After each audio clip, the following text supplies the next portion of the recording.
I was halfway through my tea when my son said, "Dad, we need to talk about the house." When I look back, that was the moment everything shifted. If you're watching this, tell me where you're from, or what time it is where you are right now. The evening had been quiet until then. The kind of quiet that fills the spaces between old furniture and family photographs. The kettle was still warm on the stove, the dining room light low, soft, like the last light of a late autumn afternoon. Andrew sat across from me, his chair slightly pulled back, as if he was ready to stand at any moment.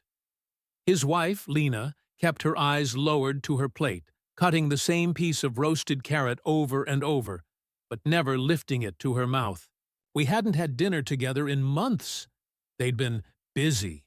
Work, renovations, school schedules for Mia. There was always a reason. So, when they suggested coming over on a Wednesday evening, I imagined something gentle. Something like time being repaired. But the air that night had a weight to it, like the pause before thunder. Andrew cleared his throat. He always used to clear his throat before asking for something he believed he deserved.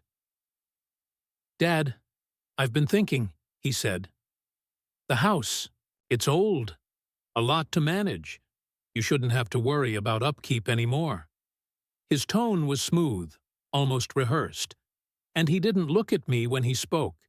He looked at the walls, the furniture, the framed pictures of family vacations and backyard summers. He looked at the house itself. I nodded slowly. I didn't want to interrupt him. Sometimes silence tells you more than words ever could. Lena finally spoke, her voice soft. "We just want you to be comfortable," she said. "You could stay with us. A smaller place. Less stress." The clock in the hallway ticked, steady and loud. I hadn't noticed how loud it was until that moment. I felt my late wife, Evelyn, in that room with us. Not physically, of course, but in the weight of the chair she once sat in the vase she chose, in the photograph of her holding baby Mia, sunlight on her hair. The house had her all over it. I smiled gently. "I appreciate the concern," I said, "but I'm all right here. The house and I understand one another." Andrew didn't smile back. He reached into his coat and placed a folded pamphlet on the table, a real estate agency brochure. "Just look," he said. "Just consider. I think it's the practical thing to do." He pushed the brochure closer to me with 2 fingers. His hand trembled. Not with sadness, but urgency. Lena watched him. Not me. I didn't pick it up. I only placed my hand on top of it and said nothing. Dinner went on in a strained quiet after that. The kind of quiet where forks touch plates, but no one really eats. And when they finally left, with promises to talk again soon, I stayed seated at that same table, looking at the untouched pamphlet under my palm. I didn't open it. Not yet. Instead, I walked to the kitchen, set the kettle on the stove again, and listened to the flame catch. The familiar hiss of gas and heat felt grounding. Real. Something that did not want anything from me. This house had seen birthdays, anniversaries, arguments, reconciliations, burnt dinners, quiet mornings, laughter that shook the walls, and grief that sank like stones. I knew every creak in the floorboards, every chipped corner of paint, every place Evelyn once stood. I leaned on the counter and let the kettle whine up to a whistle. There is a moment where a kettle goes from simmering to boiling, where the sound becomes sharp, insistent, impossible to ignore. And no matter what you're doing, you have to respond. You have to choose. I returned to the table and touched the brochure again. Not opening it was my first choice, not out of denial, but because I already knew what it meant. It meant change, loss, letting go of the last place where my wife breathed and laughed and lived alongside me. And change like that, well, you don't rush it, especially not because someone tells you it's practical. I left the brochure on the table and turned off the kettle, but I felt it. Something had been set in motion, something I would have to face soon. And I didn't know yet that the real conversation was not about the house at all. It was about trust. And trust, once cracked, does not break loudly. It breaks in silence. The morning after that dinner, the house felt strangely louder. Sometimes silence can echo. If you're watching this, tell me where you're listening from, or what you're doing at this very moment. I woke early, before the sun had fully risen. The light was gray and soft, the kind that makes every surface look like it's holding its breath. I walked into the kitchen, and there was the brochure, exactly where I left it, sitting in the center of the table like an accusation. I didn't touch it. Instead, I opened the curtains. The yard outside was damp from a late-night drizzle. The old oak tree, the one Evelyn planted when Andrew was born, stood calm and tall, its branches hanging low with the morning fog. That tree had been there through everything, watching, growing, surviving storms, roots deep enough to hold through any wind. I boiled water and made tea. The familiar steps helped settle my breathing. Mug, spoon, loose leaves, a bit of honey. Some routines stay because they remind you who you are and who you were. When I sat down to drink, I ran my fingers along the wooden edge of the table. The grain was worn smooth where hands had rested for decades. Mine, Evelyn's, Andrew's, even little Mia's tiny palms, pressing crayons too hard during coloring afternoons. This house was not just walls. It was memory, layered on top of memory. A light tapping broke the stillness. It was Mia at the back door, her hair still messy from sleep, jacket zipped unevenly. She always came in without knocking, but today she hesitated. I opened the door for her. "Mom said I should come say good morning," she murmured. I smiled and knelt to her height. "You never have to be told to come here," I said. "This is your home, too." She nodded, but didn't smile back. Children know things before adults admit them. They feel tension, like weather pressure. Quiet shifts. We sat together at the table, sharing one mug of tea. She loved dipping the tip of her spoon in and pretending she had her own cup. Her eyes wandered to the brochure. She didn't ask. She just watched it, like it was something dangerous. "Mama and Dad were talking last night," she said softly. "They said, things are going to change soon." I kept my voice steady. "Do you know what they meant?" She shook her head, but Mom cried after. That part hit me. Lena was not the emotional type, at least not visibly. When someone like her cries, something is deeper than inconvenience. Something is cracking. I brushed Mia's hair aside. "Everything is all right for now. Changes don't happen all at once." She leaned her head against my arm. Small, warm, trusting. After I walked her home, I returned to the kitchen and finally reached for the brochure. Not to open it, just to move it aside. And when I lifted it, something thin and white underneath slid out. An envelope, my name on it. But the handwriting wasn't mine, or Andrew's. It was addressed to Andrew, actually, just delivered here, likely by habit, or some outdated address on file. Curiosity is a gentle tug, until it isn't. I didn't tear it open. I held it up to the window instead, letting light filter through the paper. Just enough to see shape, not content. There were numbers inside. A payment notice. Bold print. A due date overdue. I placed the envelope down slowly. not angry, just aware. Awareness is where power begins. Anger is loud. Awareness is quiet.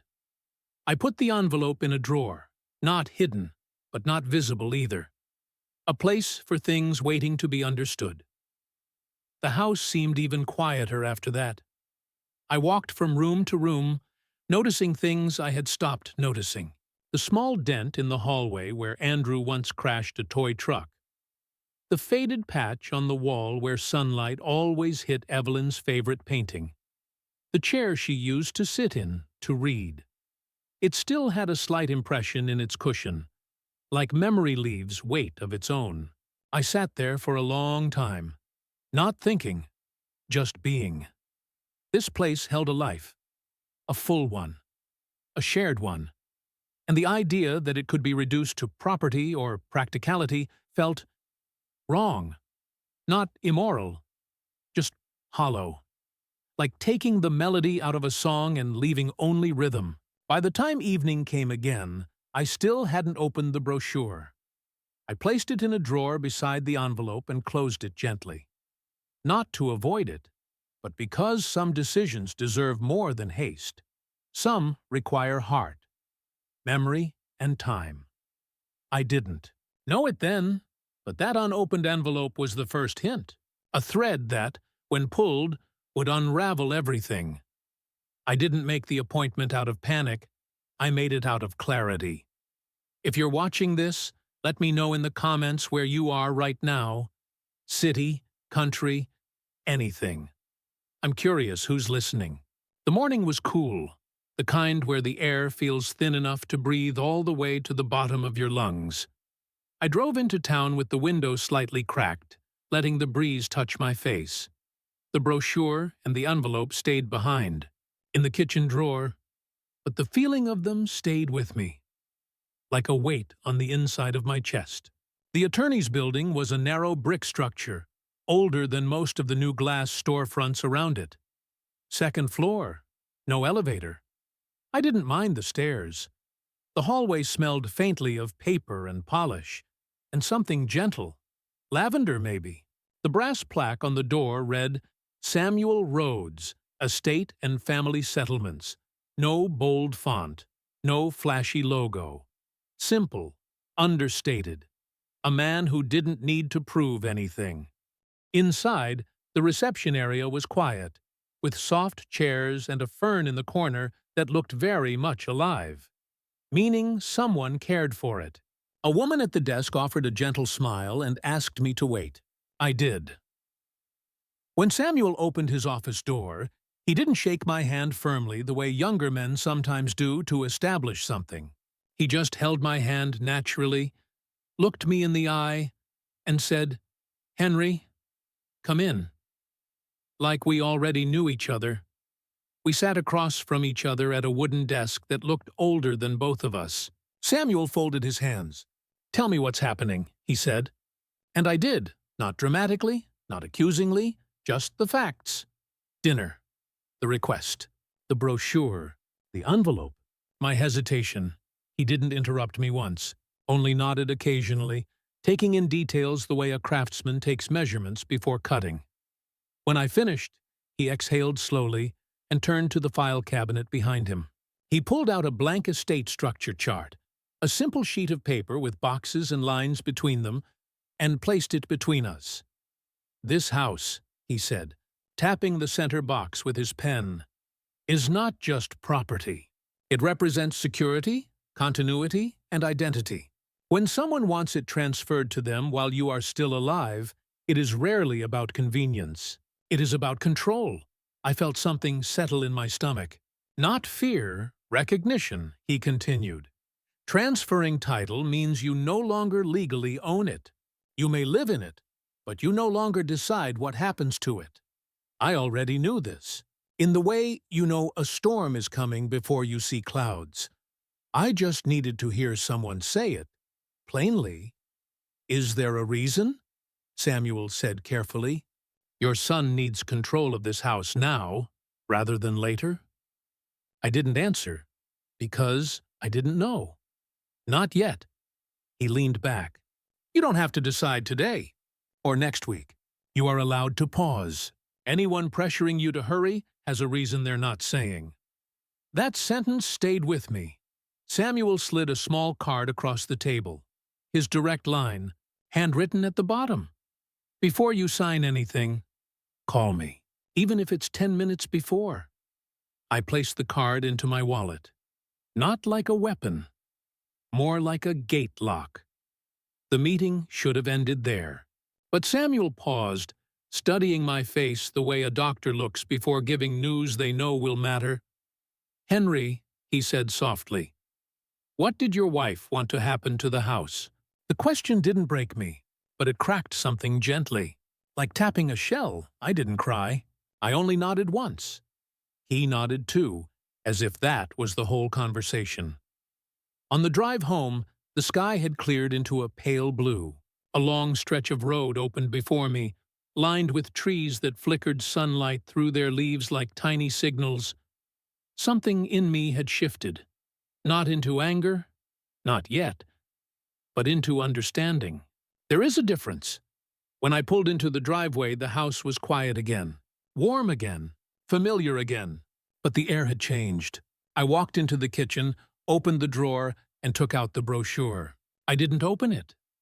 Instead, I placed Samuel's card on top of it. Not as a warning, as a promise to myself. A promise that whatever happened next, I would not be rushed into, nor pushed into, nor guilted into. Some decisions require strength, some require patience, and some require remembering who you are without anyone else telling you. I thought Mia's birthday would be a soft day where everything felt simple, like it used to be. If you're watching this, tell me, do birthdays feel lighter or heavier as we get older? The house was warmer that afternoon, the kind of warmth that comes from balloons and wrapping paper and the faint smell of vanilla icing. Mia loved the color yellow, so there were yellow streamers taped to the walls and a paper crown waiting on the table for her. I found myself smiling as I set the table. Real plates, not paper ones. Birthdays deserve dignity. When they arrived, Mia ran into my arms the way children do when they still believe the world is mostly safe. I picked her up, feeling her small weight, the kind that reminds you time is moving whether you want it to or not. Behind her, Andrew and Lena came in carrying bags and a large box wrapped in shiny silver paper. Andrew was talking too loudly. The performance kind of loud. The kind meant to show happiness instead of feel it. Lena looked tired. Not in the physical way, but in the quiet, soul-worn way. Eyes that have been holding something heavy for too long. We all ate lunch together. Small talk, weather, how fast Mia was growing. The kind of conversation that avoids anything that matters, but avoidance has a scent. It lingers. When it was time for gifts, Mia opened the silver box first. Inside was a dollhouse, glossy, new, expensive. Too expensive. The kind bought to prove something rather than to delight a child. Mia smiled, but not the full smile she used to give. The kind of smile children learn when they start understanding something is fragile. "Do you like it?" Andrew asked. She nodded, but she didn't reach for it. She reached for the small handmade tin box I'd given her, filled with tiny watercolor paints. Sometimes children tell the truth without speaking. We sang. She blew out candles. I imagined Evelyn standing behind her, clapping softly. She always said birthdays were bookmarks in the story of a life. You stop, notice, then continue. After cake, Lena stepped into the kitchen to help me wash dishes. The running water was loud enough to make space for honesty. "Thank you for hosting," she said, reaching for a towel. "You're welcome," I replied. "How are you, truly?" That pause, the length of it, told me everything. Her hands trembled just slightly as she dried a plate. "I'm managing," she said, the tone of someone balancing on a ledge. We didn't go deeper. Not yet. Sometimes truth needs invitation. not interrogation. When they left, I walked them out to the car. That was when they arrived. A receipt slipped out of Andrew's pocket as he pulled his keys free. It fluttered to the driveway. Automatically, I bent down and lifted it. Furniture. Store modern design showroom, total. Far more than they could reasonably afford.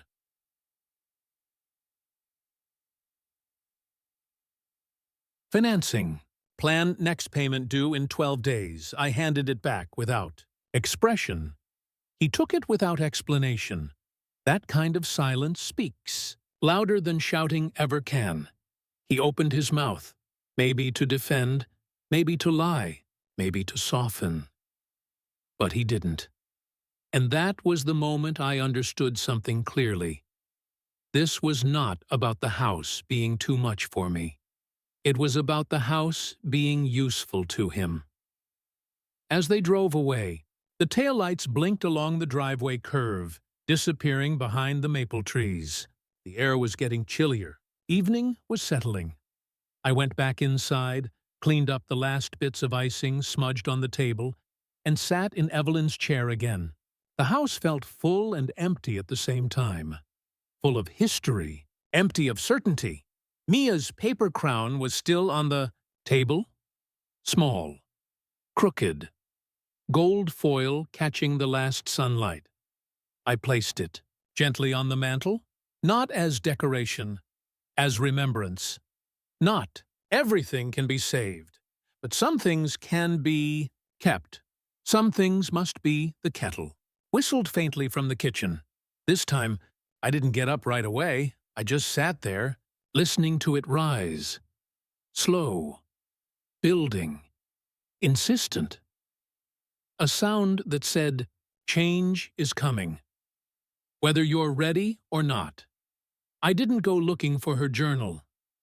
It found me the way certain things find you, only when you're ready to see them. If you're watching this, tell me, do you keep anything of someone you lost? Something small but heavy? It was early evening when I noticed the drawer was slightly open in the hallway dresser. The dresser was old, oak, heavy, still smelling faintly of lavender oil because Evelyn used to line the drawers with sachets. I had walked past it 1,000 times in these past months, barely seeing it. But that night, something felt different. Maybe the house wanted to speak. I slid the drawer fully open, and there it was, a soft leather-bound journal. No title, no decoration, just worn edges, the corners softened by hands I knew better than my own reflection. I sat down on the edge of the hallway bench before I even realized I had moved. My hands shook, not because I was afraid, but because touching her handwriting felt like touching her pulse. I opened it gently. Her handwriting was small and clear, the kind of writing teachers used to have when penmanship still mattered. The first page wasn't dated. It simply began, "This house is our memory." I exhaled, slow, tight, controlled. She had written about the little things that made this home alive.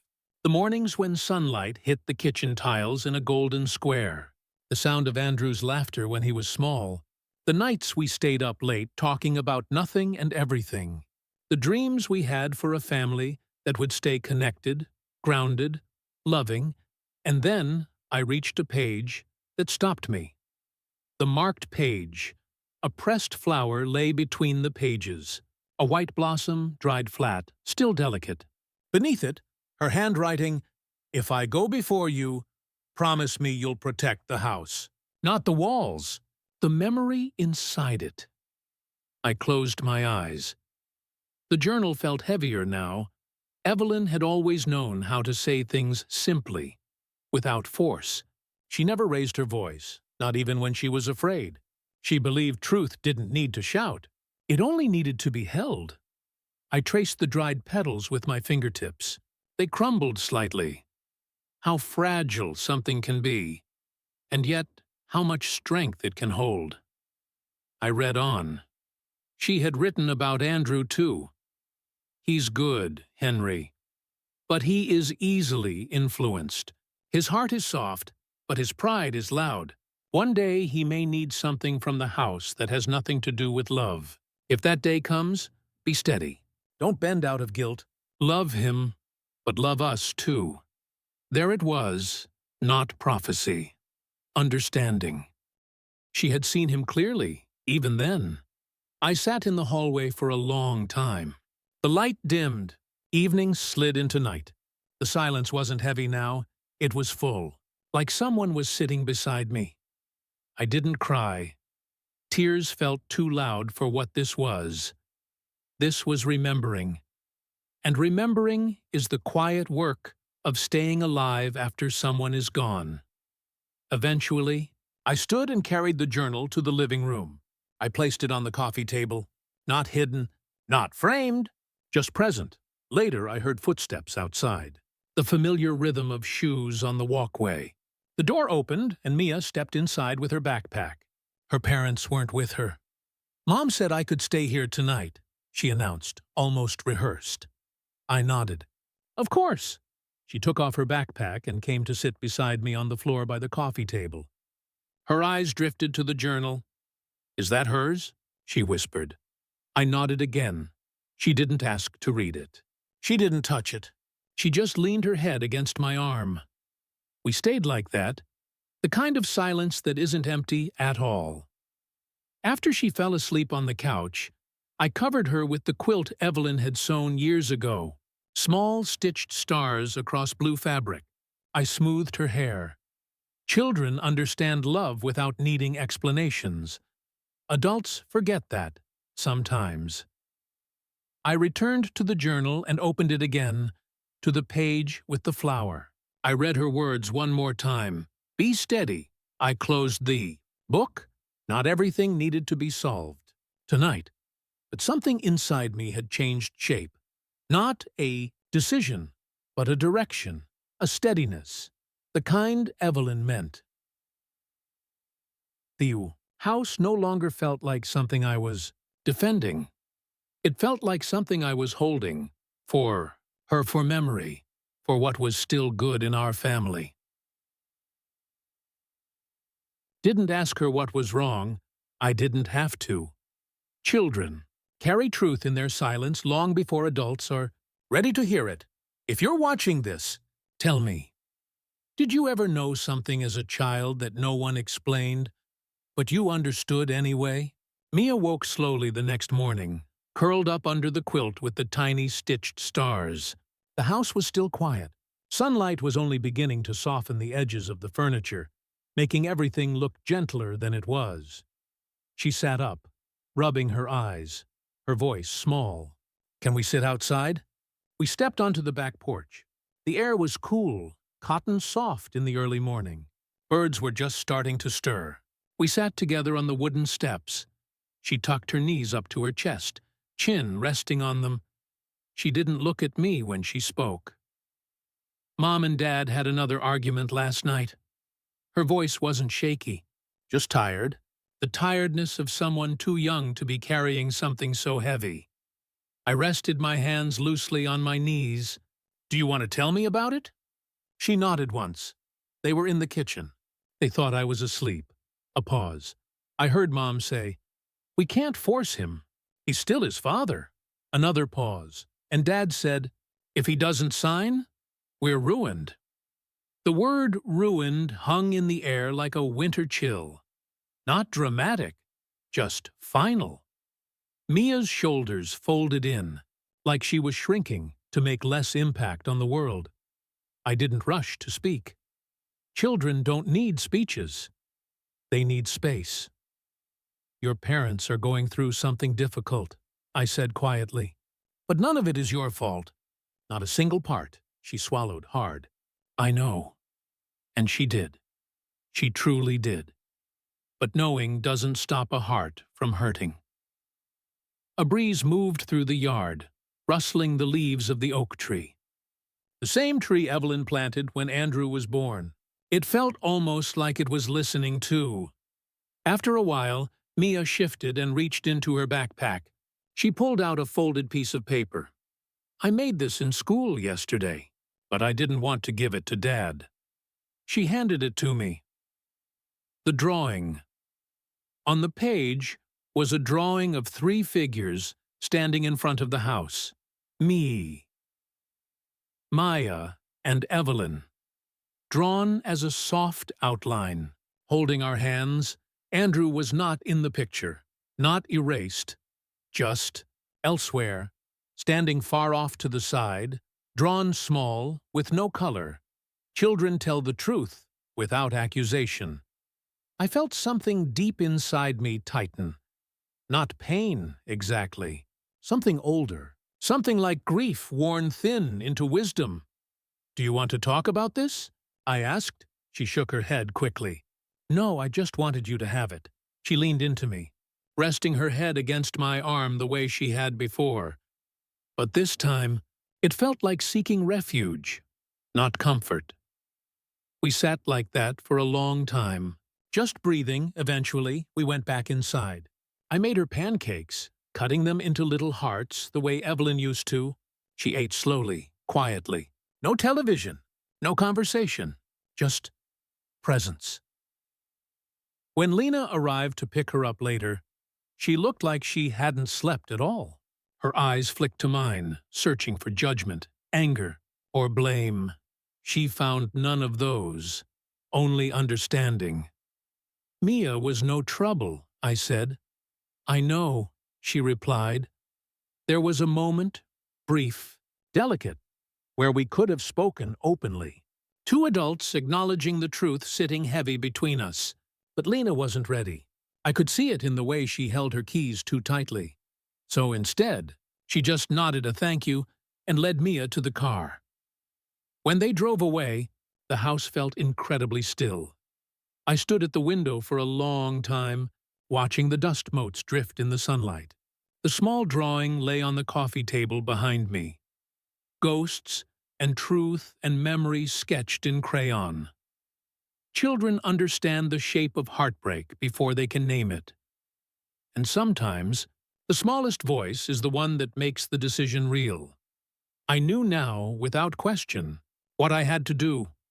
Not out of anger, not out of pride, but out of love. The kind that protects, not the kind that yields. I knew he would come, sooner or later. But when the knock finally came, it was softer than I expected. If you're listening right now, tell me, do you believe silence can be louder than anger? I opened the door, and there he was. Andrew. No Lena, no Mia. Just him. His jacket was still on, like he didn't plan to stay long, or like he was afraid to. He didn't greet me. He just walked past me and into the kitchen as if the house still belonged to him, as if time hadn't changed us. He stood at the table, the morning sunlight behind him turning his outline into something hard-edged and sharp. "We need to talk," he said. Not a request. A statement. I nodded and took my seat. The same chair I had sat in while reading Evelyn's journal the night before.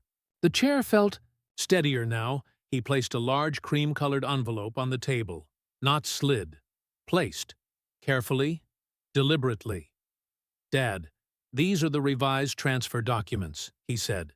His voice was tight, rehearsed. "I talked to a financial advisor.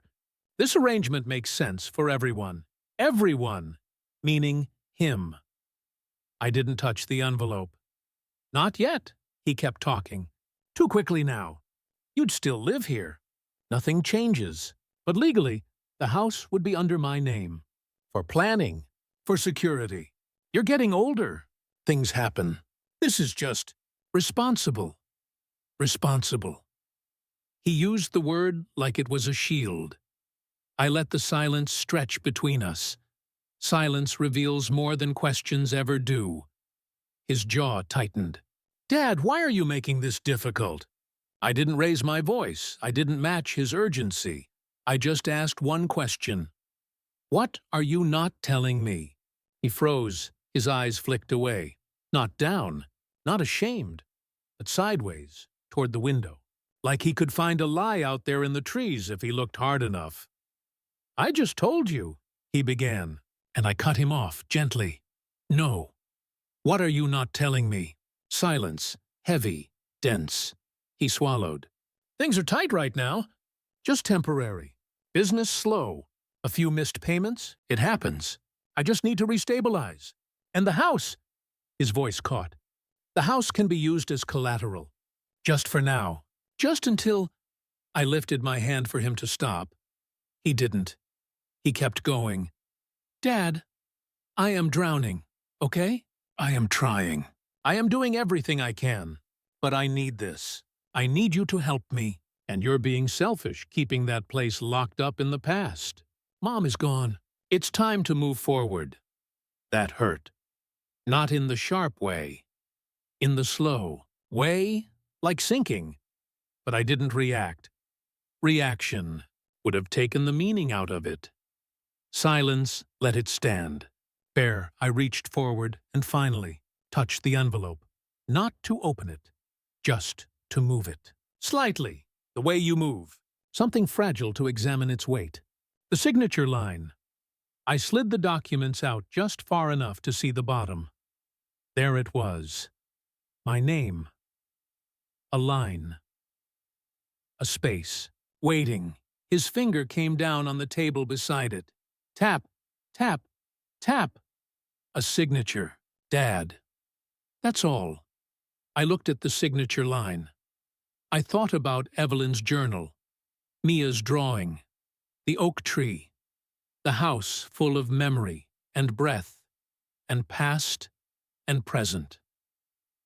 I looked back at my son, my only son, standing there, desperate and angry and frightened, and proud all at once, and I realized something. Quietly, he didn't want the house. He wanted relief. He wanted rescue. But he didn't know how to ask for help without trying to take something. I pushed the papers back toward him, slow, steady, gentle. I will not sign, I said. His face changed. Not rage, not shock. Something smaller, something raw. Dad, he whispered. I shook my head. I love you, I said. But love is not the same thing as surrender. He stood still for a long time. Then he grabbed the envelope. Too quickly, almost tearing it. He didn't slam the door when he left.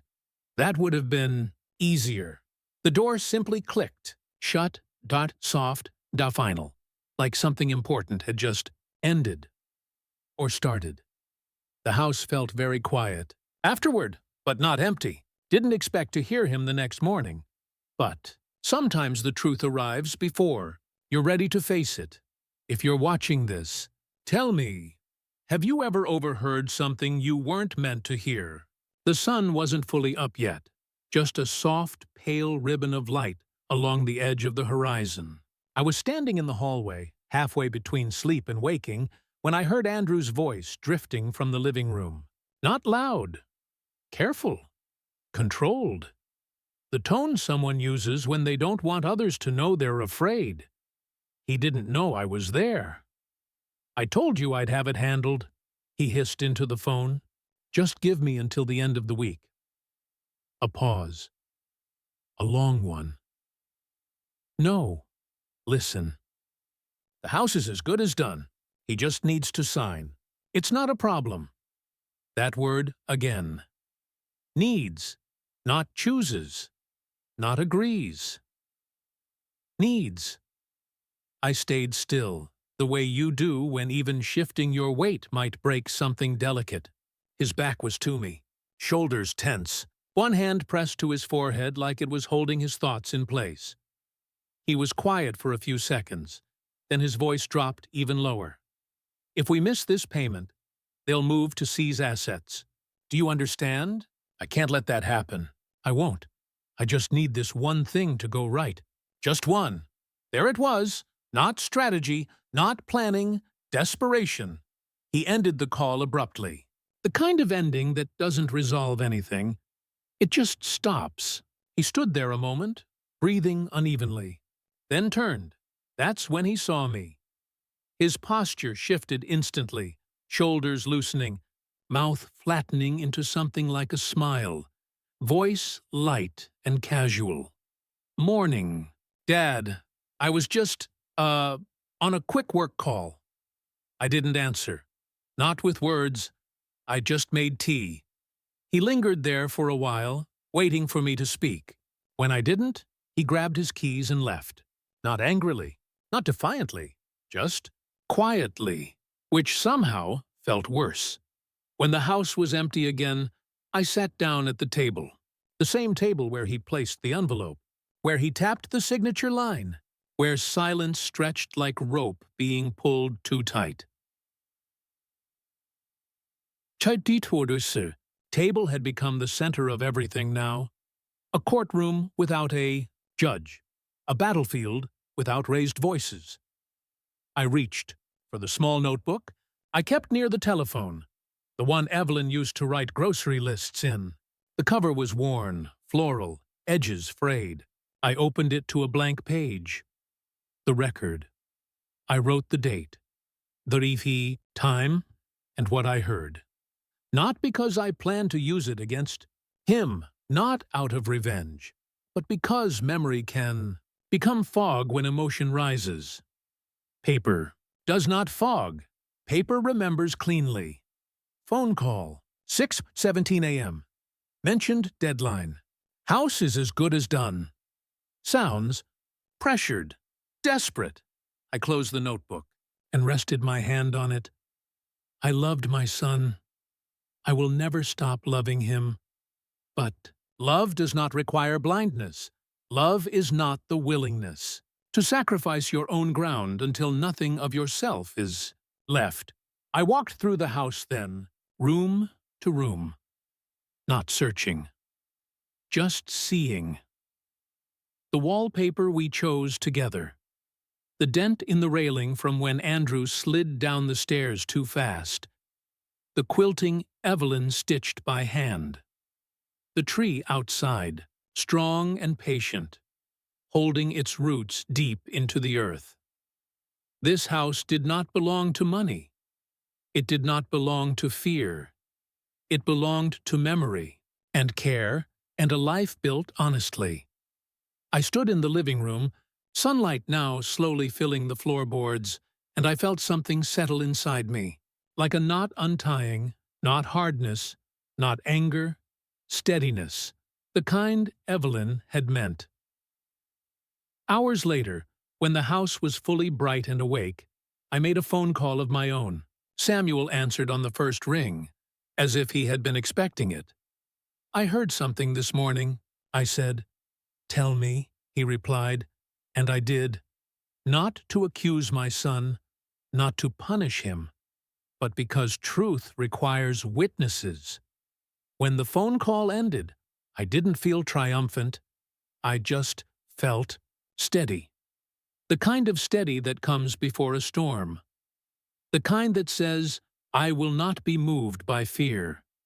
I will not be rushed by desperation. I will not surrender to guilt. Love can hold firm. And sometimes it must. I didn't ask her to meet me. She was the one who reached out. And that alone told me everything I needed to know. If you're watching this, tell me, have you ever seen someone carry a truth they weren't ready to speak? The coffee shop was quiet when I arrived. Early morning quiet. The kind filled with the soft hum of the espresso machine, chairs still slightly askew from the night before, and the faint bittersweet smell of roasted beans settling into the air. Lena was already there. She sat at a corner table, hands wrapped around a cup she hadn't touched. Her shoulders were curved inward like she was trying to make herself smaller, or disappear. When she looked up and saw me, something in her face almost broke. Not in a dramatic way, in the tired way, the way someone breaks after holding too much for too long. I sat down across from her. No need for greeting, no need for polite smiles. We just existed there for a moment. Finally, she spoke. He didn't tell you everything. Her voice was barely above a whisper, but clear, steady, like she had rehearsed it many times. I didn't interrupt. She set her cup down carefully, like if she moved too quickly, the moment might shatter. The money wasn't just lost, she said. He invested in something, a startup, a trading group. I don't even know what to call it. They promised a huge return. He believed them. And then it fell apart. I nodded slowly. I had suspected as much, she continued, voice tightening. When it collapsed, he didn't just lose what he put in. He borrowed. Against our savings. Against credit lines. Against everything. Her hands trembled for a second before she forced them still. And now? I asked gently. She looked up at me then. Her eyes were red at the edges. Not from crying just now, but from nights of crying she never acknowledged. He owes more than we can possibly pay back. And they're calling in the loans. They're not being polite about it anymore. I felt the weight of that. Debt has a voice. It whispers at first. Then it claws. Lena leaned forward, lowering her tone further. He thought if he could put the house in his name, he could get a secured loan. Something big enough to wipe everything clean. He thinks he can fix it. He's convinced he can fix everything if he just gets the house. And there it was. The truth. Simple. Heavy. Human. Not greed. Not malice. Desperation. He didn't want to tell you because... Her voice thinned. She didn't finish the sentence. I finished it for her. Softly. Because he's ashamed. She nodded. The coffee shop door opened behind us and closed again, bells chiming softly. But in that moment, we were in our own quiet world of pain and memory and love and fear, all tangled together. I reached out and rested my hand on the table, palm open, not demanding, just present. You don't have to carry this alone, I said. She looked at my hand, then at me. I don't want to lose our family, she whispered. Her voice cracked on the word family. Neither did I. But love does not mean surrendering everything that holds you together. Sometimes, love means holding the line so everyone else has something solid to hold on to. I spoke gently, quietly, the way Evelyn taught me to speak when truth needed room to breathe. If the house becomes the solution, I said, then there is nothing left to stabilize anything. It won't fix the situation. It will end us. She closed her eyes, and I knew she understood. She had always understood. The screenshots. She reached into her bag and pulled out her phone. Not with anger. Not with accusation. Just necessity. She turned the screen toward me. Messages between Andrew and a broker. Numbers. Promises. Pressure. Panic. Evidence. Not to be used as a weapon, but as clarity. I didn't take the phone. I just looked long enough to know the truth had solidified. She placed it back in her bag and wiped her eyes quickly, as if apologizing for needing to feel. We sat in silence a while longer. A different silence this time. Shared. Human. When we finally stood to leave, she paused. Please don't hate him, she said. I shook my head gently. I don't, I said. But love doesn't mean I sign. She nodded. Slow, understanding. And walked away. I watched her go. Not with judgment. With compassion. The kind of compassion that knows a storm is coming. A storm I would need to be steady for. That night, the house felt different. Not empty, just watchful. If you're here with me, tell me. Have you ever felt a room remember something? The evening light faded slowly, the way it does in early autumn, when the sky holds on to color longer than it should. The walls took on that soft golden shade that feels like a memory. Warm, familiar, heavy. I walked through the house without turning on any lights. Not because I was trying to be dramatic, but because the darkness allowed me to see the house differently, the outlines, the shadows, the spaces where life had happened. The living room still held the faint scent of the vanilla icing from Mia's cake. A small detail, but a gentle one. The kind that reminds you joy still exists, even in uncertainty. I stood near the fireplace. The framed photos along the mantel seemed to watch me. Not accusing, not judging, just waiting. There was one of Evelyn in the garden, kneeling in the soil, a pair of old gloves and a grin full of sunlight. Her hair was pulled back loosely, wisps falling everywhere. She never minded being messy when she cared about something. She loved this house, not for its size, not for its value, for its breath. I sat down in her chair. The cushion remembered her shape. It always did. The house didn't feel cold, because I was alone. It felt cold because something sacred had been threatened. I closed my eyes and let myself remember, not the sharp grief of losing her, but the presence of her, the way she moved through rooms like she was listening to the house speak to her, and in that stillness, something softened inside me.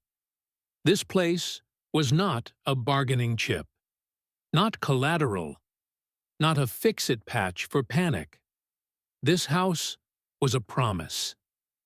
Between two people who built a life brick by brick, year by year, breath by breath, I reached for the journal.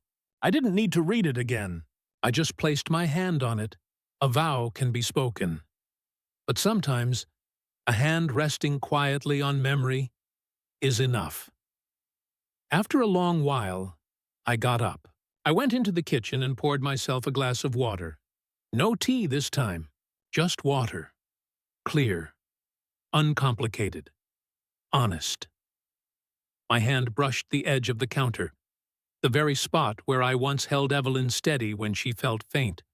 Months before we knew what was happening, the spot where she laughed when I burned toast, the spot where she kissed me goodbye, without knowing it was the last time. Grief doesn't leave. It simply learns how to stand quietly beside you. The journal entry, I sat down at the table, opened the journal to a blank page, and wrote, "I will not sign the house away. Not out of pride, not out of anger, but because love deserves a place to live." I closed the book. My handwriting looked steadier than I felt. Outside, the wind picked up, rustling the oak leaves. That tree has weathered storms I can't even remember. Its roots run deeper than the house itself. Oisporetono. Audrey Fui stood and walked to the back door, opened it, stepped out onto the cool night grass. The air was sharp, clean. The sky overhead was wide and quiet. Stars faint but present. I breathed in deeply. Then I spoke aloud, not to the sky, not to the house, not to Evelyn exactly, but to myself. You did not build your life to be desperate. Saying it out loud made it solid. Truth needs sound to become real. I went back, inside, closed the door softly, locked. It not out of fear, but because I understood what I was defending now. Not a structure, a story, a belonging, a life that did not deserve to be traded for the promise of repair. The house was still, dim, still quiet, still watchful, but it no longer felt cold. It felt like it was standing with me. I knew what the dinner was before I even arrived. You can feel intention in the air, the same way you can feel humidity before rain. If you're watching this, tell me, have you ever walked into a room and known something was waiting for you? It was Friday evening when Andrew called. His voice was too light, too even. "We should have dinner," he said. "Just us, like old times." There haven't been old times in a very long time. Still, I agreed, not out of obligation, out of clarity. Sometimes, You have to step into the room where the truth is sitting. Their house was warm, stylish, modern, the kind of place that photographs well but doesn't feel lived in.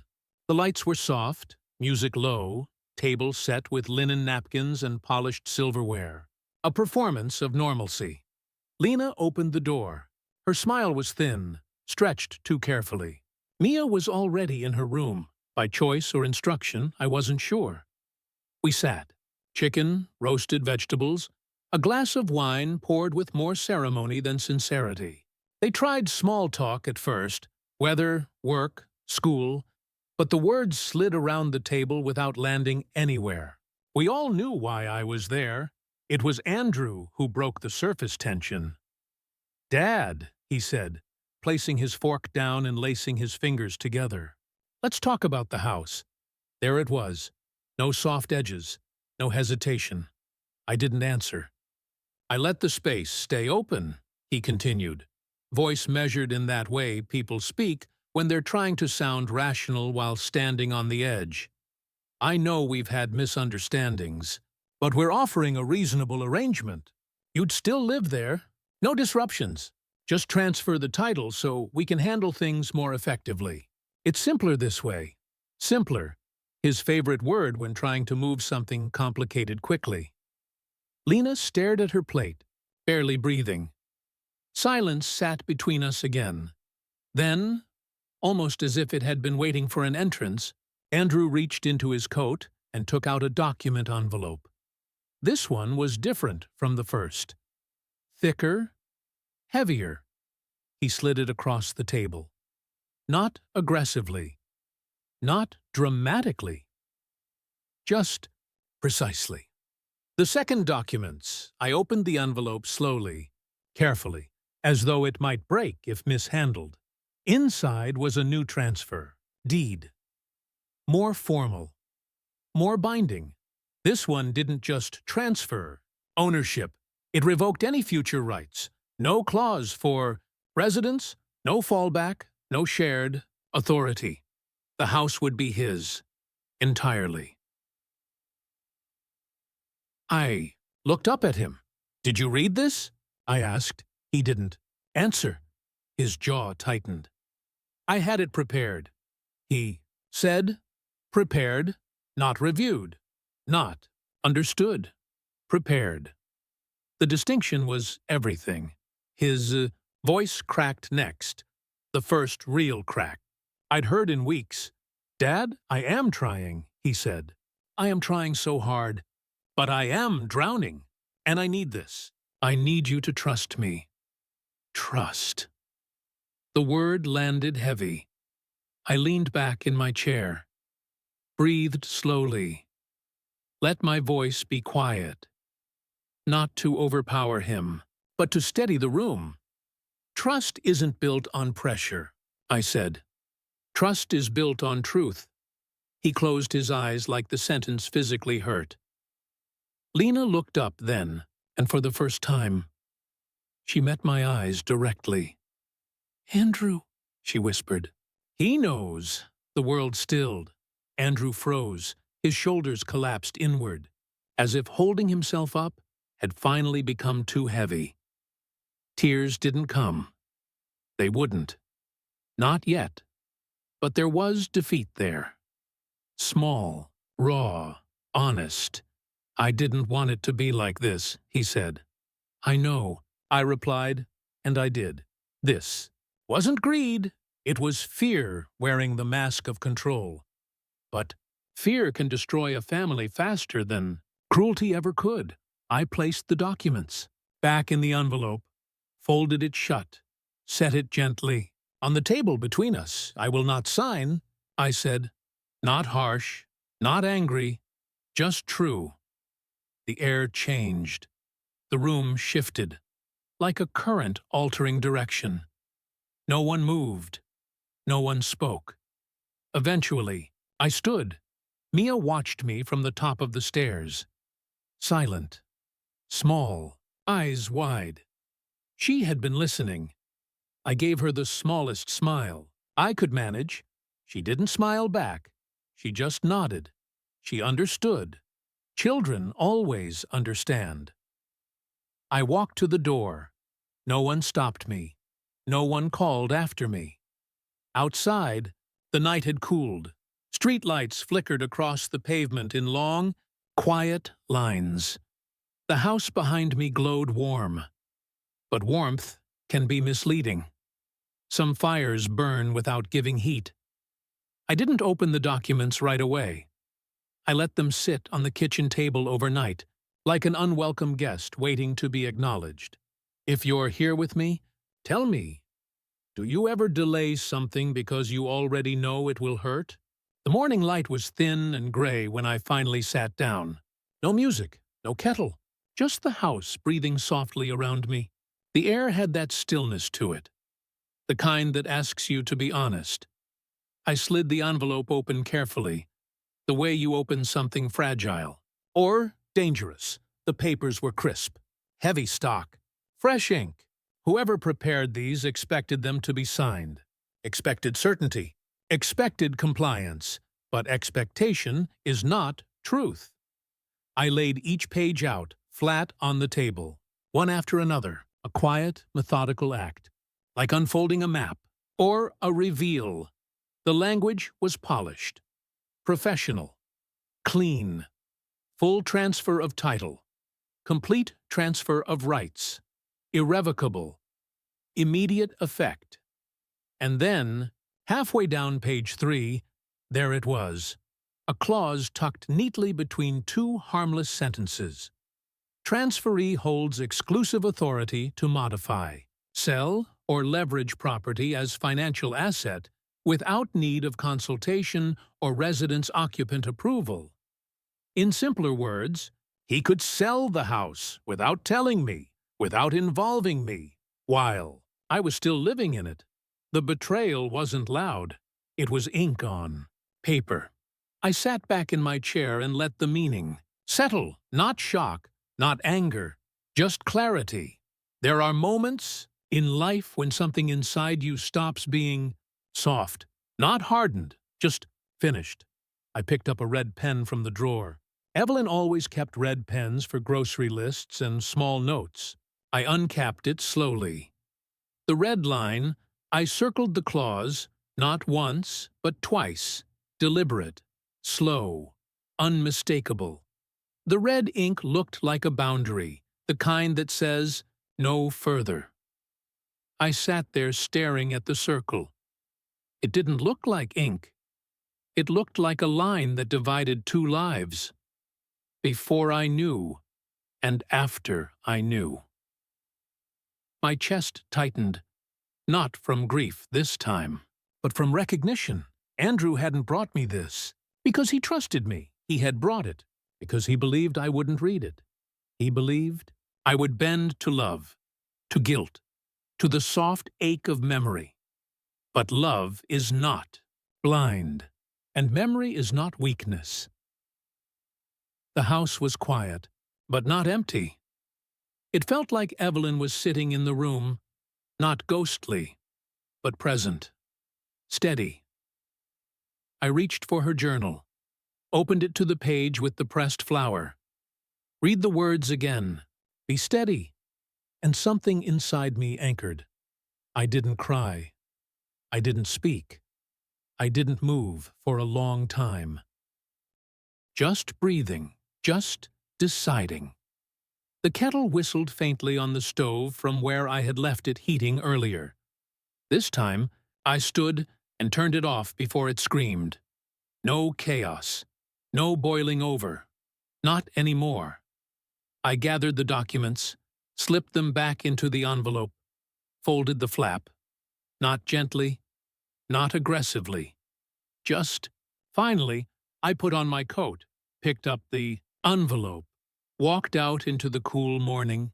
The air smelled like damp leaves and iron, the kind of morning that feels honest. I drove to Samuel's office, didn't call, ahead, didn't need to. He saw me enter and didn't ask a single question. I placed the envelope on his desk and slid it toward him. He opened it. Read. His eyes stopped at the circled line. He exhaled through his nose. Slow, like someone confirming something they already suspected. He looked up at me. "It's deliberate," he said. I nodded. He leaned back slightly. "Then we move with care, and we move now." There was no triumph in his voice, no outrage, just steady professionalism, the kind that protects. He reached for a different file drawer. "We'll draft a living trust," he said. "With you as the sole trustee, the house becomes untouchable. No one can use it. Not for collateral, not for sale, not for negotiation." I didn't speak, didn't need to. He began preparing the documents. The decision was made, not out of anger, not out of punishment, not even out of self-preservation, but because the house was not a resource, it was memory, legacy, a life built slowly. Together, end. I would not hand it over to desperation. Samuel didn't rush. That was the first thing I noticed. He moved with the kind of patience that comes from certainty, the kind that only appears when a person knows exactly what should be done. If you're listening, tell me, have you ever seen someone work with quiet confidence? The kind that doesn't need to announce itself? He laid out the trust documents on his desk, not in a dramatic spread, but in a clean, organized line. The sun was coming through the blinds at a slight angle, striping the paper in gentle shadows. It felt like a moment being lit on purpose. "This," he said, tapping the first page, "is a living trust. You are the sole trustee. The house is placed under its protection, which means—" He looked up at me, steady. "No one can move, leverage, claim, sell, or transfer it without your direction, and your direction alone. No tremor inside me, no relief, just alignment, like something internally clicked into its rightful position." Samuel continued, explaining each section, each clause. "Not because I demanded detail, but because respect is explaining things fully, not assuming silence means ignorance."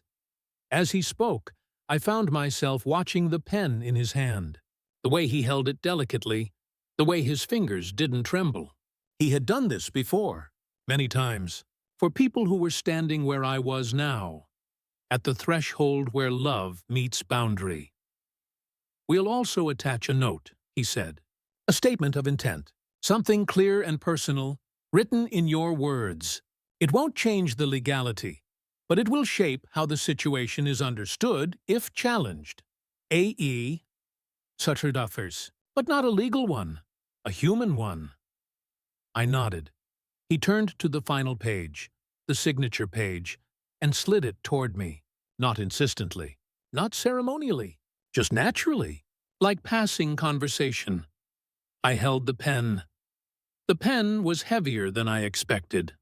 Not physically, spiritually.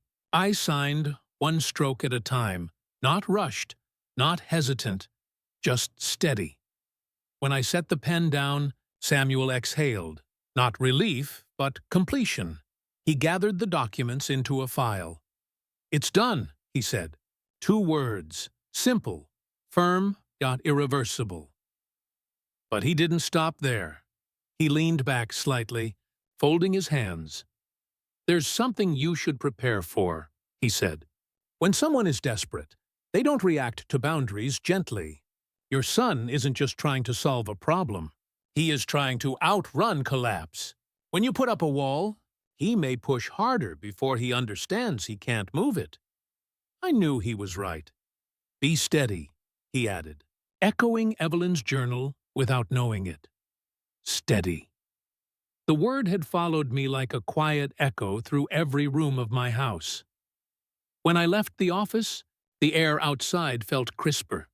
The clouds were shifting, a cool wind carrying the scent of rain that hadn't arrived yet, the kind of sky that says change is near. I drove home slowly, not because I dreaded what came next, but because I finally understood what I was defending. Not land, not brick, not inheritance. Memory, identity, the quiet story of a life shared. When I arrived home, I placed the new trust file in the drawer where the brochure and envelope once rested. I removed those, brochures, debts, urgency, fear, and placed them in a different drawer, one that closes tightly, one I wouldn't need to open again. The trust file stayed where it belonged, visible, solid, protected. As I made tea, I thought about Andrew as a child, the way he used to fall asleep in the back seat after long days at the park, cheeks flushed, hair messy, trusting the world to hold him. I loved him then. I love him now. But love does not mean collapsing under the weight of someone else's fear. The kettle whistled. This time, I turned it off before it ever got loud. A gentle sound. A quiet choice. A steady hand.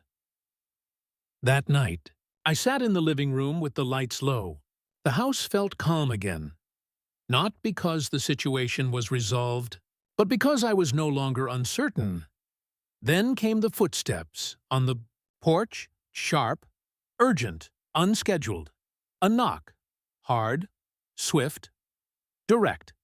Didn't need to ask who it was. Some storms announce themselves. I didn't rush to the door. I let the knocking continue, sharp and uneven, the kind that carries panic more than anger. If you're listening, tell me, have you ever known who was on the other side of a door before you opened it? I opened it slowly.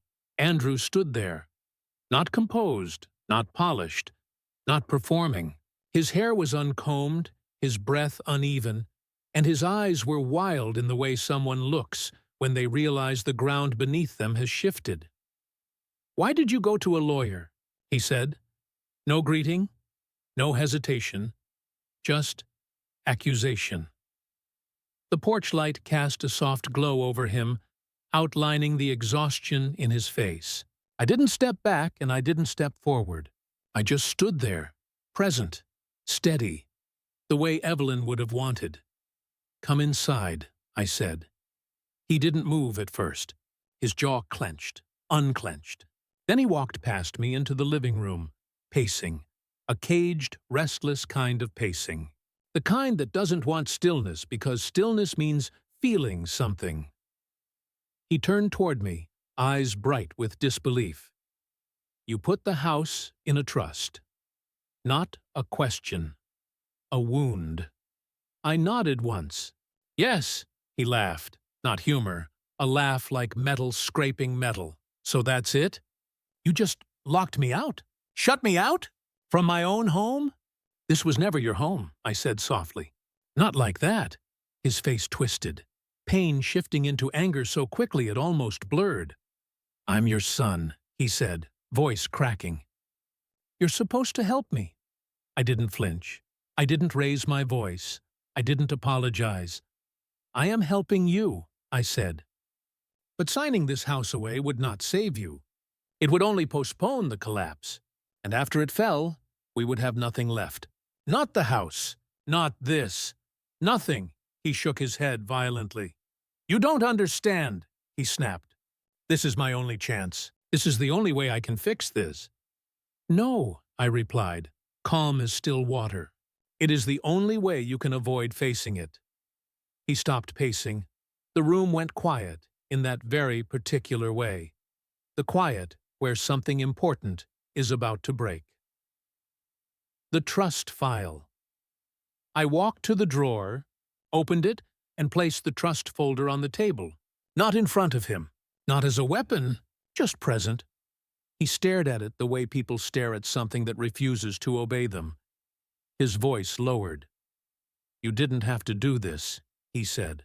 "You could have just trusted me." "I do trust you," I said. "I trust that you are scared.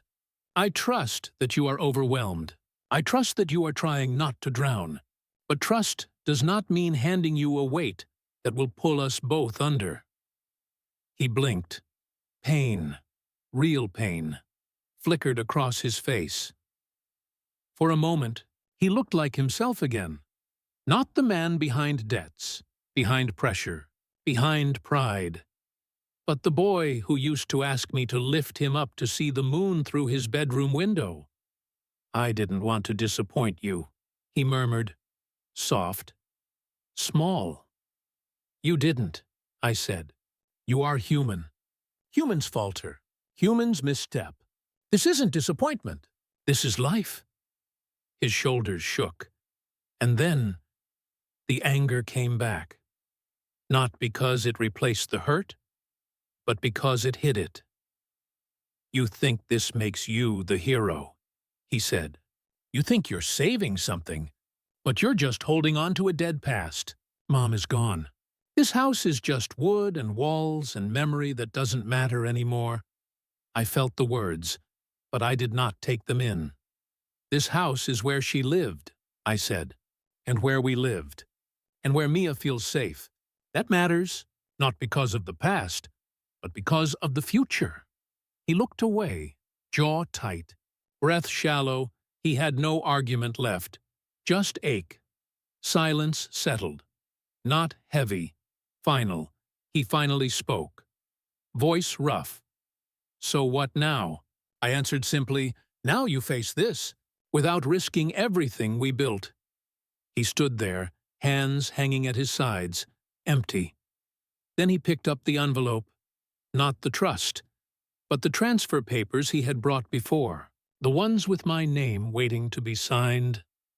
He looked at them one last time, and tore them, not in anger, in surrender.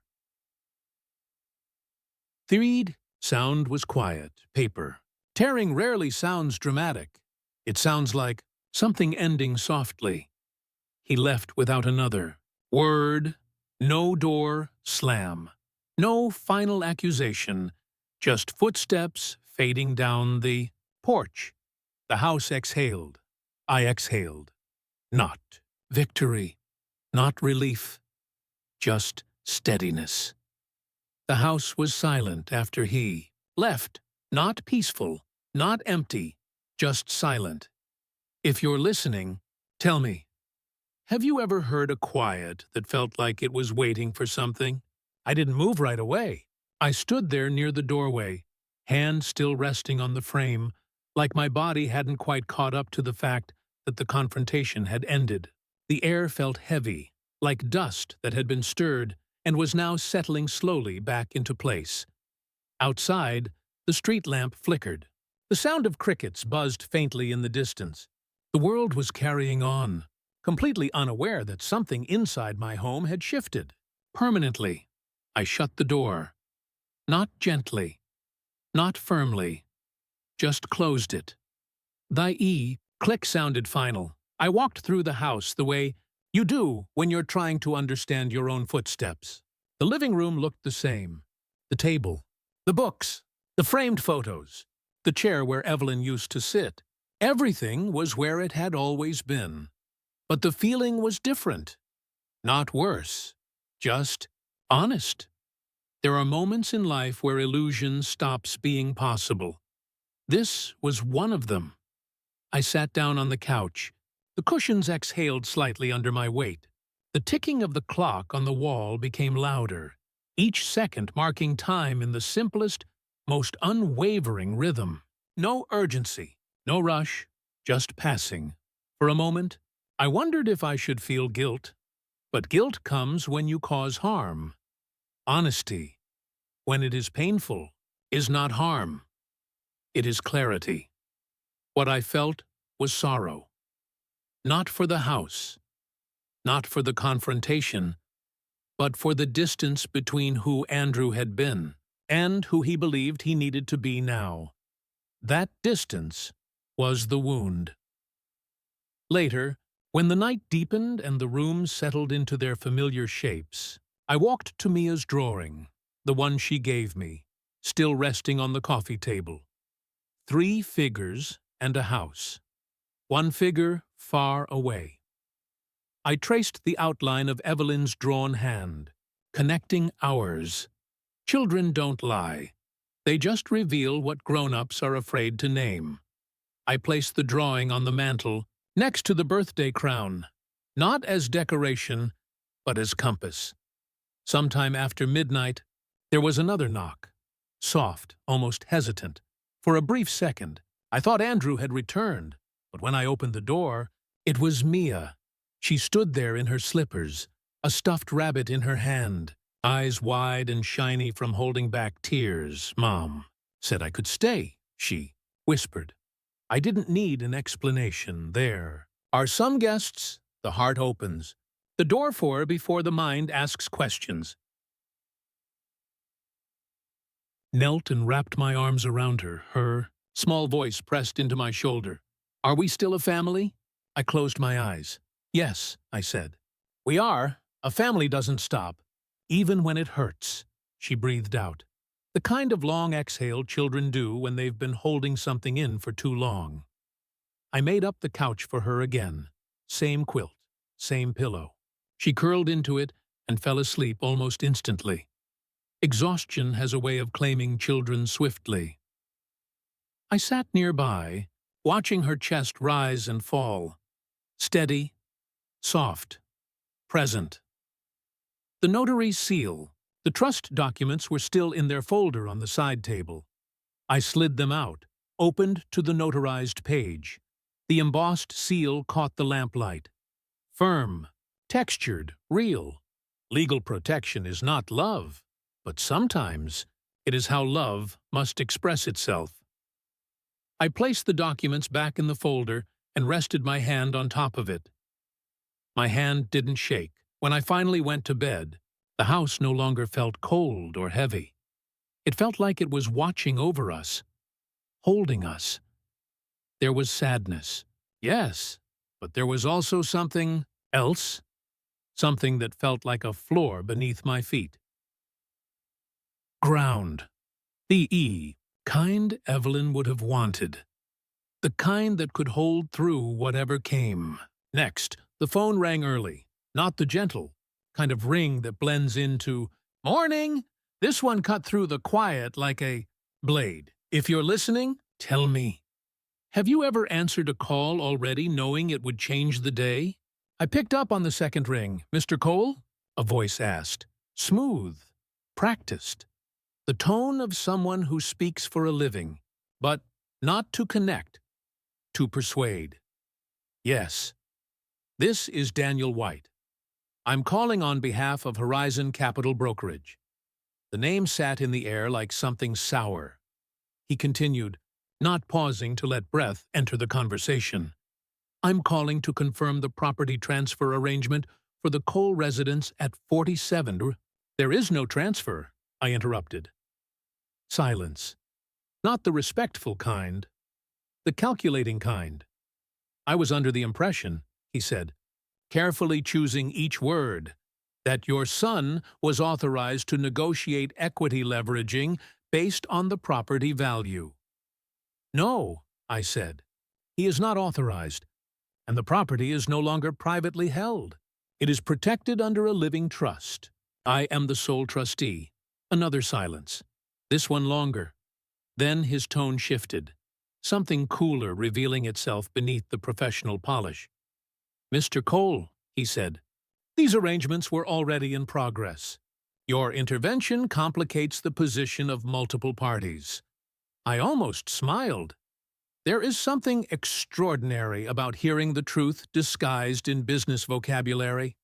What he meant was simple.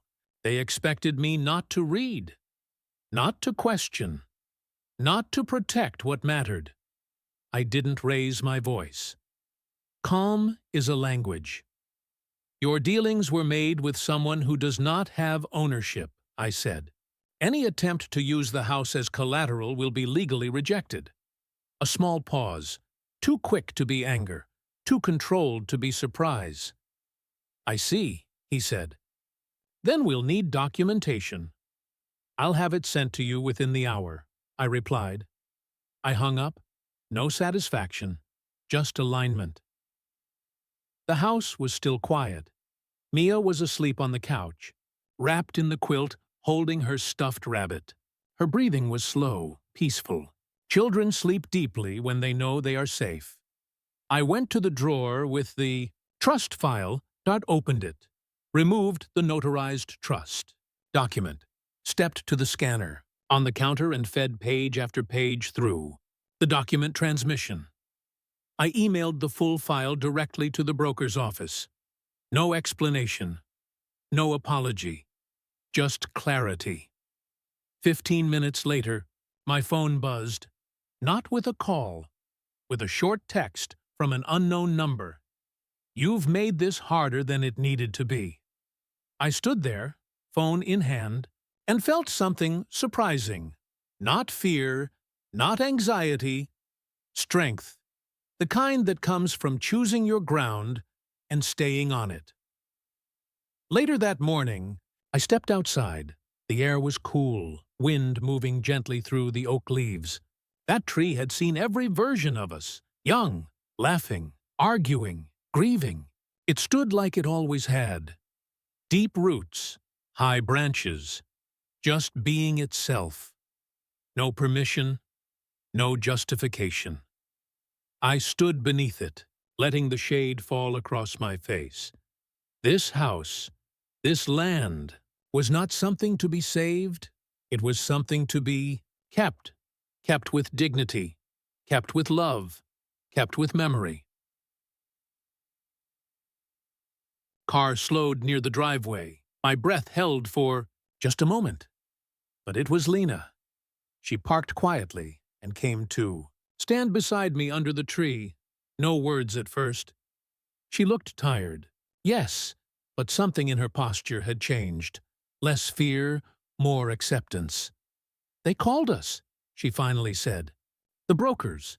They're pressuring him harder now." I nodded. She swallowed. "He's unraveling." I didn't ask where Andrew was. I already knew.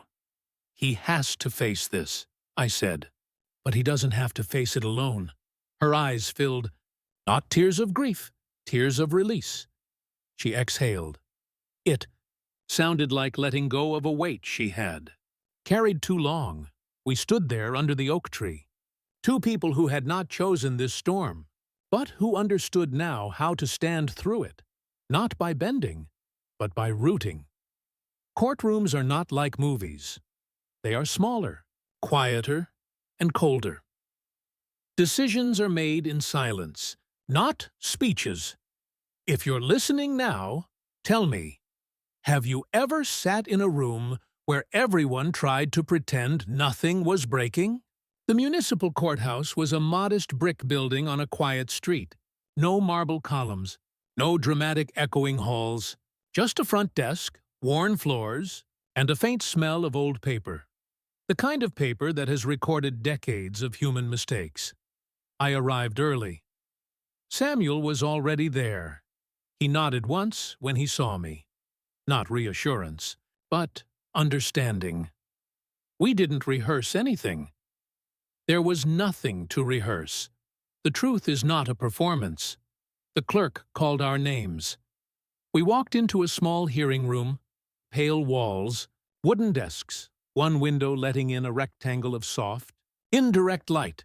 Andrew was already seated at the other table. He looked smaller, not physically, but like something in him had folded in on itself. Lena sat beside him. Her eyes did not move away from the table surface. When he finally looked at me, there was no hostility there, no challenge, just exhaustion and something like fear wearing thin. The judge was a calm woman with silver hair, glasses low on her nose, and eyes that had seen everything people try to hide. She reviewed the filings quietly, the trust documents, the transfer attempt, the brokerage involvement, the recorded timeline Samuel had meticulously prepared. No one spoke for several minutes. Paper rustling can be louder than shouting. Finally, the judge looked up. "Mr. Cole," she said, addressing Andrew, "you filed a petition seeking authority to challenge or unwind the trust. On what grounds?" Andrew opened his mouth, and nothing came out. Not a word. He swallowed. "Tried again. I just It's my parents' house, he managed. It's family property. Shouldn't that mean— The judge raised a hand, gently stopping him. Property does not transfer by sentiment, she said. Legally, ownership is ownership. Currently, your father is the sole trustee with exclusive rights. Without evidence of coercion, incapacity, or fraud, the trust stands. The words were calm, but final. Andrew's shoulders slumped. Not dramatically. Just, truthfully, Samuel spoke next, softly, professional, precise. There is no coercion, no diminished capacity. My client acted in full awareness and intent. The trust is lawful, valid, and appropriately executed. The judge nodded. Her pen tapped once against the desk. A sound, like a gavel without the theatrics. Petition denied, she said just like that. No monologue, no debate, no second round. No one sitting. Sadiq Faint Saturn. The transcript notation, the clerk typed a final line into the record. Petition denied. Property remains in irrevocable trust. One sentence, but it carried the weight of a lifetime. Andrew stared at the table. Lena's hand, very slowly, moved to his, not in support of the plan, not in alliance, but in recognition of his hurt. That is what love looks like when there is no solution to offer. The judge dismissed us. People stood. Chairs scraped gently. No one rushed. Outside, the sky was overcast, not storming, just heavy. We stood on the courthouse steps. Andrew didn't speak. He could not. When he finally looked at me, his eyes were red, but dry. I don't know what to do now, he said. There was no anger in his voice, just a boy I used to know. The one who once came to me with scraped knees and tear-filled eyes, asking how to make it stop hurting. And I realized something quietly. This was the first honest sentence he had spoken in months. I stepped closer. Not too close. You start by telling the truth, I said. To yourself first, and then to the people who are trying to help you. He nodded, barely. Then he walked away. Not quickly. Not dramatically. Just walked. Lena watched him go, then turned to me, and in her eyes was a kind of silent gratitude. Not for the outcome, for the steadiness. Samuel stood beside me, hands in his coat pockets, looking off at the street. No winners in this, he said quietly. No, I replied, but there is a foundation left. He nodded once. The three of us parted in 3 different directions. The day felt long and unfinished, but something had shifted. Not resolved, not healed, just acknowledged. I didn't expect him to come back that night. Some endings are loud, but some simply sit in the quiet until someone decides to face them. If you're listening, tell me, have you ever seen pride deflate into something fragile? The house was dim, only one lamp on in the living room. Mia was asleep on the couch again, her rabbit tucked beneath her chin. The room felt warmer now, heavy in a gentler way, like the house was breathing slowly. It was nearly 10:30 when I heard footsteps on the porch. Not hurried, not angry, just tired. When I opened the door, there he was, Andrew. No storm in his face this time, no practiced confidence.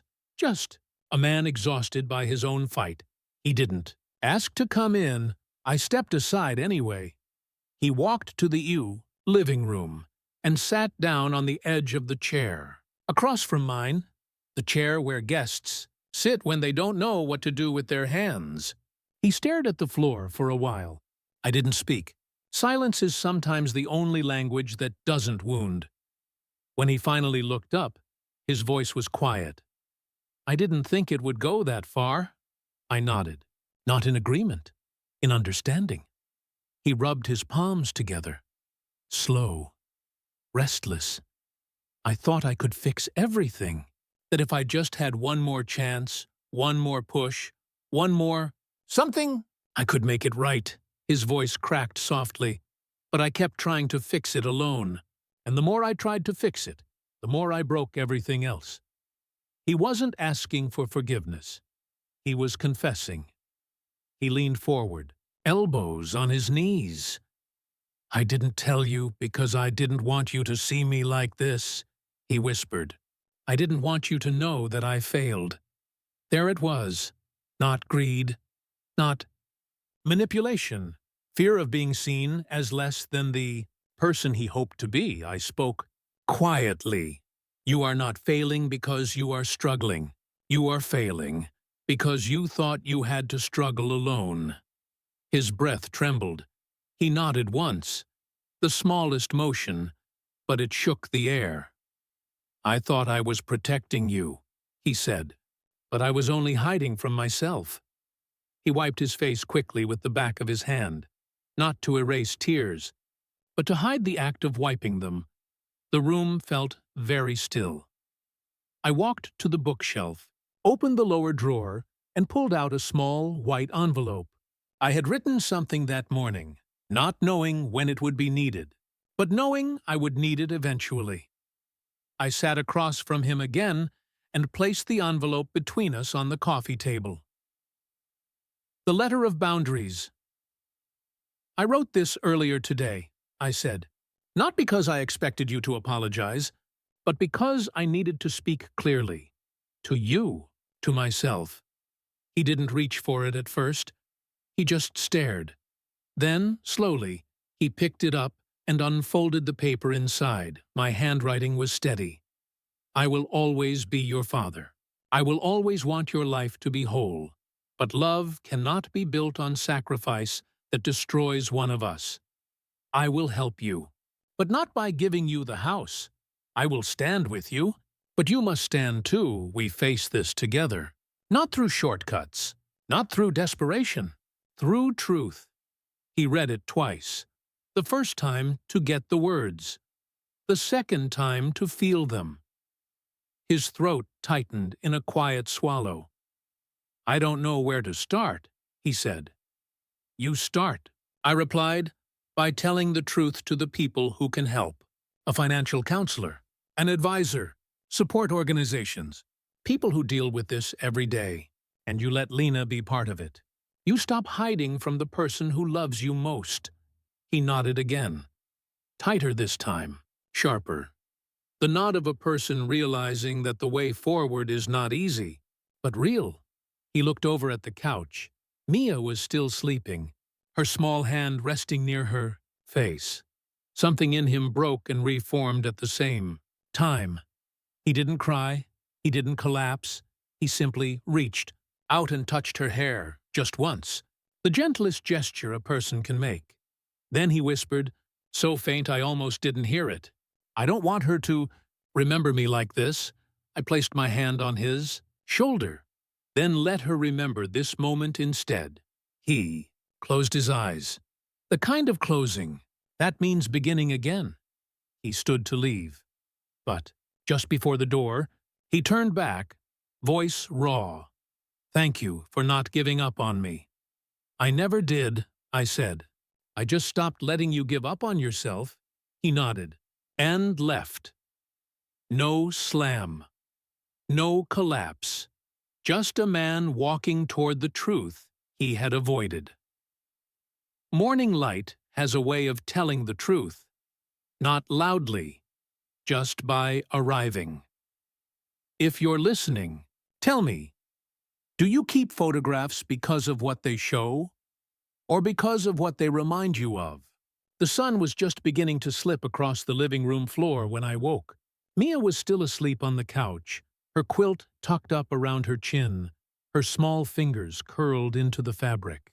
The house felt softer today. Not resolved, not healed, but softer, like something had loosened its grip. I walked quietly through the living room, careful not to wake her.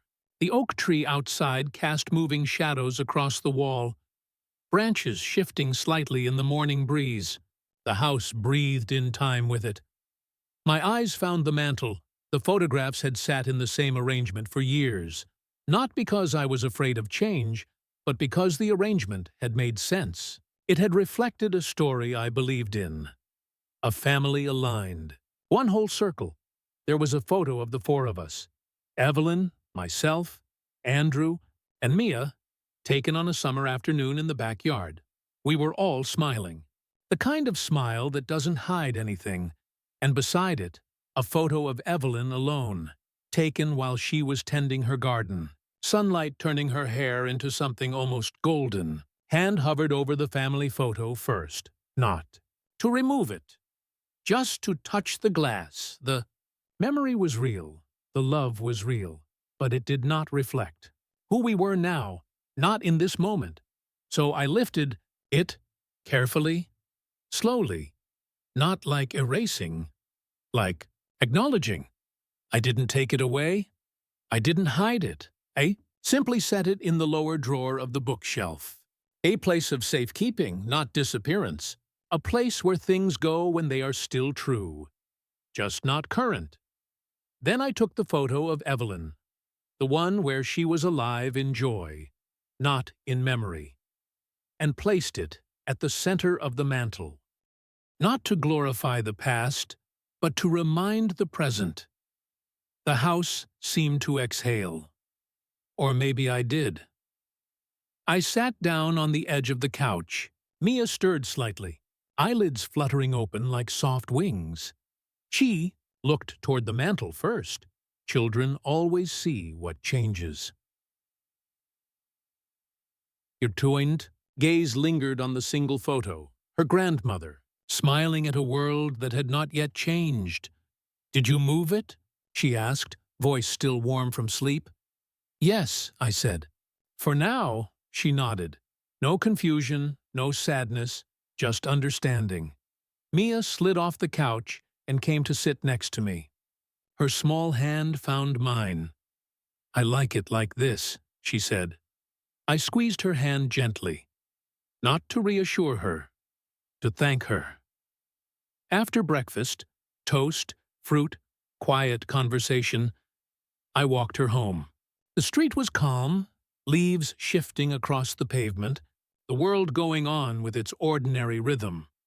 Lena answered the door. She looked like she had slept. Not enough, but more than before. She saw Mia. Then she saw me.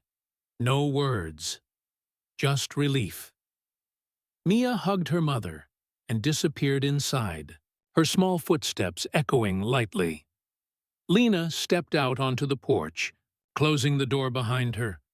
Not to shut me out, to speak honestly. "He's looking for help," she said. "We found a counselor who specializes in debt restructuring. He agreed to go." Her voice was steady, hopeful in a cautious way. "Good," I said. She looked at me. Not as daughter-in-law, not as someone in conflict, but as someone who was tired of carrying things alone. "He told me what happened last night," she said. "Thank you." I shook my head gently. "It wasn't thanks. It was time." Her eyes softened. "Do you think we can come back from this?" she asked. I didn't answer right away. Some truths require breathing space. Finally, I said, "Families don't break in a moment, and they don't heal in one either. We will move slowly, together, or not at all." She nodded, not disappointed, relieved. We stood there for a long moment, watching the morning unfold. The world didn't feel fixed, but it felt possible. When I walked back home, the house welcomed me differently. Still, warm, like a place where something had been set down, not lost. On the mantel, Evelyn smiled, not as memory, as presence. I sat in her chair, not out of grief, but out of companionship, the kind that persists, the kind that steadies. Some days do not announce themselves. They just arrive, carrying whatever they must. If you're listening, tell me, have you ever felt a moment shift before you knew why? It was late afternoon when my phone rang, Lena's number. Her voice was steady, too steady. The kind of steady used to hold back fear. Can you come? It's not serious, they said, but I would feel better if you were here. She didn't need to explain. I was already getting my coat. The hospital was quiet in the way hospitals are. Fluorescent lights. The faint smell of disinfectant, murmured conversations echoing softly through sterile hallways. Life and fragility existing in the same space, pretending not to see each other. I found them in a small waiting area. Mia was curled up in a chair. Clutching her rabbit, Lena sat beside her, eyes tired but alert. And a few steps away, leaning against the wall, was Andrew. He looked smaller than I had ever seen him. Not physically, but something in him had folded. The way a tall tree leans when the ground beneath it has shifted. He didn't look up when I approached. He just exhaled, a breath that trembled on the way out. "What happened?" I asked quietly. Lena answered, her voice soft. "Stress. Exhaustion." His blood pressure spiked. He collapsed at home. They say he's okay. He just needs rest. And help. Real help. The words real help sat in the air between us. This wasn't about money anymore. This was about the weight a man had been dragging for too long. I took the seat beside Mia. She leaned into me without opening. Her eyes. Trust that asked for nothing. We waited like that. Together. Not speaking. Just breathing in the same space. Time in hospital rooms moves differently. Slow. Floating between seconds. Eventually the doctor approached. A calm woman with kind eyes and a clipboard held against her chest like a shield. "He's stable," she said. "His exhaustion is significant. But there is nothing here that cannot be healed if the source of the stress is addressed." There it was. Not medical advice. A quiet truth. The doctor left us with that truth, hanging as softly as the hospital air. Andrew finally spoke, voice low and frayed at the edges. I thought I could carry it. I really thought I could fix it before anyone saw. He shook his head. I didn't realize how far I'd fallen. His voice didn't break. It simply lowered. Like a flag in evening wind. I didn't respond with a lecture. Lectures are about power. This moment was about honesty. I moved my chair closer. Not dramatically, not symbolically, just enough. "You don't have to carry it alone now," I said. He closed his eyes, not shutting the world out, letting it in. For a long moment, the only sound was the monitor beeping in the next room, steady even, unhurried, life reminding us of its rhythm. The hospital intake form. Lena handed me a clipboard. "He needs to sign the emergency contact section," she whispered. The form had a blank line beside the words, "Primary emergency contact." He reached for the pen, hand shaking slightly. He didn't write my name. He didn't write Lena's. He wrote, "Family." Not a person. A promise. He set the pen down, his shoulders lowered. Not with defeat, but with release. Mia climbed into his lap then, quietly, as though she had been waiting for the right moment. He held her. Not tightly. Gently. The way someone holds something, they finally realize they may have almost lost. No one said anything. There are moments that do not need words, because words would only make them smaller. We left the hospital together when evening settled across the sky, walking slowly, as if the air had thickened. The parking lot lights glowed softly, catching the dew on the pavement.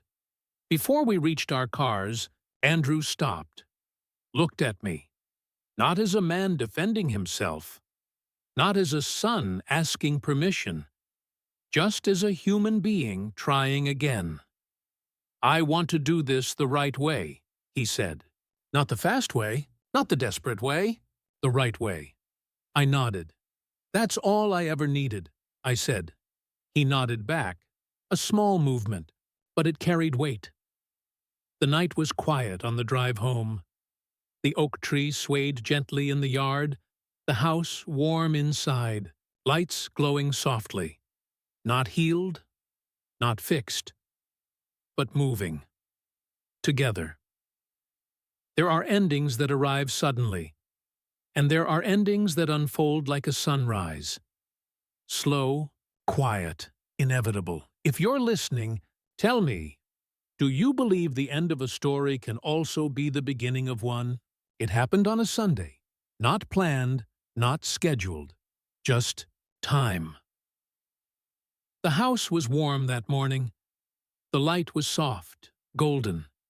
The kind of gentle sunlight that makes dust in the air look like small stars. The kettle hummed on the stove. Not boiling yet, just warming. Andrew and Lena came with Mia. They didn't knock. They walked in. Not because they assumed they could, but because they knew they were welcome. We sat in the living room, the four of us. No raised voices, no tension stretched thin, just the quiet of people who have walked through something difficult and are still here. On the mantel, Evelyn's photo caught the morning light. She seemed to be watching, not judging, witnessing. Andrew cleared his throat, the same way he did when he was a boy trying to speak bravely. "I have something I want to say," he began. He didn't. "Look at me." He looked at Mia. "I made mistakes," he said. "I let fear decide things for me, and I hurt people I love because I was trying to hide from myself." Mia listened the way only children do, with her whole face. He continued, voice steadier now. "I can't fix it all at once, but I'm trying, and I want to do better. For you, for Mom, for Dad, for us." Lena's hand moved to his. Not forgiveness, support. I didn't interrupt. Some confessions aren't meant to be met with answers. They're meant to be witnessed. When he finished, the room breathed. I stood, walked to the side table, and lifted the trust folder, the one that had once felt like a shield. I set it on the coffee table and opened it to the final page. This was not a dramatic moment. There was no courtroom here, no conflict, just clarity. The final line of the trust wasn't legal language. It was the personal statement we added. My intention, my truth. I read it aloud. Slow, clear, like it deserved to be heard. The home shall remain in the care of the one who remembers why it was built. Silence followed, not empty.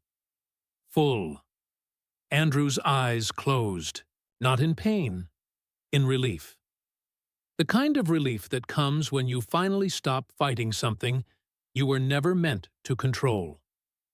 He nodded once, a real nod. A nod that meant, understand. And I did something then I had not done in months. Something small, something ordinary, something profound. I stood behind his chair and placed my hand gently on his shoulder. It was not forgiveness. We had not reached forgiveness. Yet forgiveness is not a moment. It is a path. It was something else. It was continuing. We stayed there in the living room for a long while, talking about nothing important, laughing softly, watching sunlight move slowly across the floor. Mia played on the rug, humming to herself. Lena relaxed enough to lean. Back in her chair, Andrew sat without tension in his shoulders for the first time in what felt like years. The house, the home, held us, not like a possession, like a memory still being made. Later, after they left and the house was quiet again, I walked to the kitchen to turn off the kettle. It had just begun to whistle. Not loudly, just enough to ask for attention. This time, I turned it off right away. I stood there, hand resting on the handle, and felt something inside me settle. Not triumph. Not victory, peace. Not because everything was solved, but because nothing was hidden anymore. Maudi Hennessy. Truth was spoken.